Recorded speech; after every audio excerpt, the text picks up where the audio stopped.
Hi guys, just run you through a few things. First thing I will mention is sometimes the caravan parks ask you to put a bucket under here just for the drain, the water from inside, the taps and things like that. They just come out here, so just put a bucket there. If there's a drain, I'll hook it up to the drain, but anyway, that's one thing to mention. But the main thing is here's the toilet. Press the two buttons in, open it. Basically, this is the flush water. If that's full or good, if it's empty or whatever, you just open this up. Just put some normal water in there, that's fine, in the top there, and it'll fill that back up. And then this is the actual main part, which little lever here is pretty important. Don't just force it, it won't come out, but I lift that up and then you pull the whole thing out and it'll come out really easy. If it's not like it isn't now, that actually means inside I've left the toilet open, so that's got to be closed. And that'll lift up and that'll come out really easy. Once again, see, if you're trying to force it, something's not right. So everything's pretty easy to remove and what have you. So once you go to the other end, obviously go to the waste station at the caravan park and turn that around like so. Take the cap off and just pick it up like that and tip it into the waste. And then press the button there, which will allow the air to get in and empty it for you. Once it's empty, you pop the lid back on, obviously. Swing it back around like that. Wheel first, just roll it back in like so, and it will go in nice and easy and just click back in where it was before. So that's that part of it done. Close that up. Just make sure that's always open. I'll always have it open. If it's closed, the hot water will go off, so it's got no release for the gas.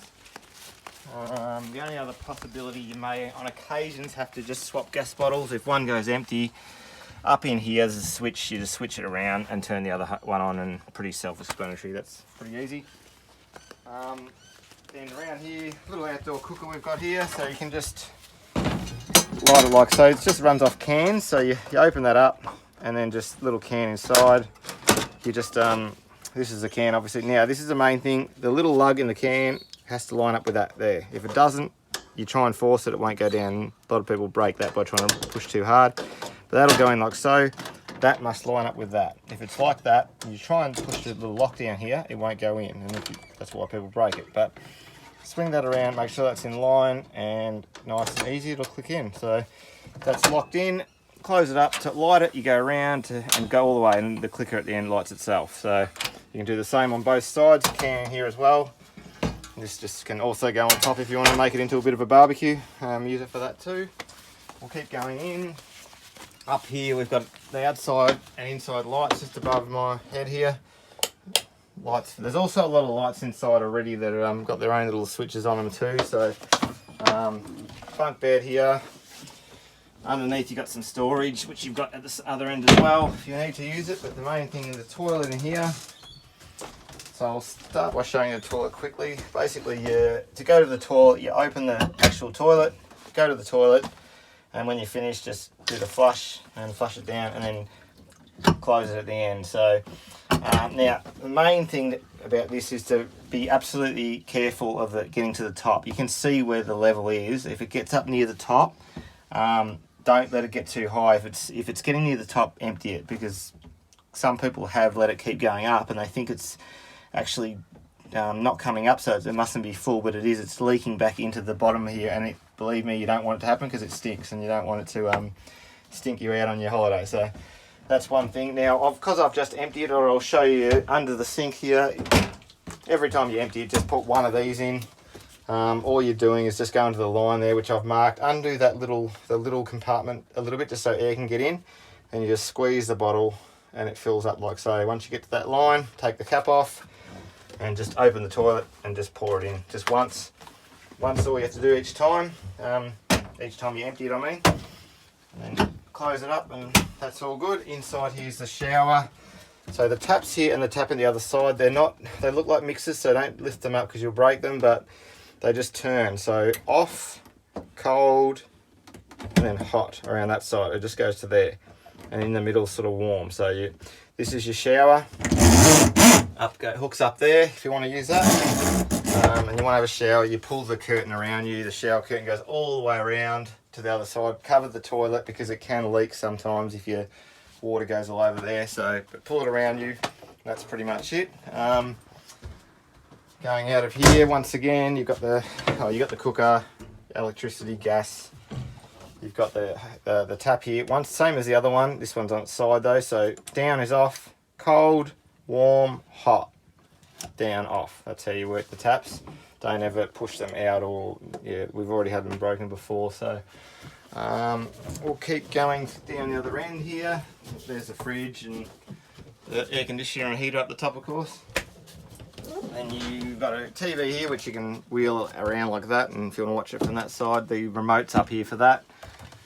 The other thing is the windows, which is one thing to be, I guess, careful with. They're quite easy to break in some ways. So they're basically undo the latches, obviously, open it up, it'll click 3 clicks, one out there, one there, and one higher. And when you want to close it, you go all the way up and it'll come back down. So have to be careful, because they do, if you've got them like that and someone goes around the outside and tries to just close them thinking it's a gas type of window, yeah, they'll just break. So, and also if there's strong wind, extremely, don't leave them open. The wind just gets up and there's nothing stopping. We've already had them rip off. They just snap the whole thing off with the wind. So if it's windy, don't have them open. It's definitely not recommended. Hence what's actually happened with this front one. So we've done a bit of a makeshift repair on it. So this one, you just, same as the other ones, it's just got a little lever we've got. So all you do is open it up. There's a little, this little thing swings around and you just put it over the little cap. Don't put it on the glass, just on the little knob there. You'll see just at the top of the old lever. So it just stays like that. I'll go back to and show you with the fly screens. It has a fly screen at the back, so that goes all the way to the bottom. Now, same with the other one, you just tilt it out like that. Like you almost twist it out like that to hold it in, or more push it to the outside to lock them in, and then to bring them towards you a little bit so they can go up. And it's the same with the block out, which has got 3 spots you can stop it. So I'm sort of twisting it out, pushing it out, and you'll find a little there, it'll just lock itself in. Down to the next one, out, and locks down there, and then you can just down and towards you. Just be gentle. That's, if you do it right, it's very, that you don't have to be forceful at all with them. Up the top, you have got an open here, which you can just 2 hands push it up at the same time, like so. And that just lets air out. Also got a block out on that, and the fly screen on the other side. Obviously, be careful if it's raining heavily or whatever. You can get water come in there. So just to close it, you pull it back down. And just the bed here, if you need the extra bed, you just basically lift that up. This just has a button there, you press the button and that clicks in halfway like that, and then on that angle it'll come off really easily. You just lift it up to the right angle, don't pull it, once again, just gentle until you get the right angle, and then that sits down in the middle, and then obviously the mattresses or the pillows all go in between, and the whole thing just becomes a bed. So, and you also on the bottom, just little levers, you can put these little feet out as well. So, and then to put it back in, same again, has to be on that right angle like that, sort of just go into the right spot, just up and down a little bit, and you'll feel it sort of go in nice and easy. And then it just goes like that, and then drop the foot back down once again, button again, down like so, and that'll just sit like that. Underneath here, when you do put this adds down as a bed, just lift this up here, you'll find a mattress protector. Just pop that over it if you can, because we're using it just to look after the mattresses, but that just goes over the whole thing, and then you can sleep on it, and away you go. Quick one down here as well. This is just hot water. Up is on 60 degrees, down is on 70 degrees, and the middle is off. So we'll always have it on, so you don't have to worry about it, but sometimes customers will kick it with their feet, or it goes off or someone presses it. So if your hot water's off, just be aware that hasn't been switched off, and go from there. Any problems, let me know. Pretty much apart from that, it's all self-explanatory. Yeah, anything else got any problems, just let me know. But yeah, enjoy yourself. Thank you.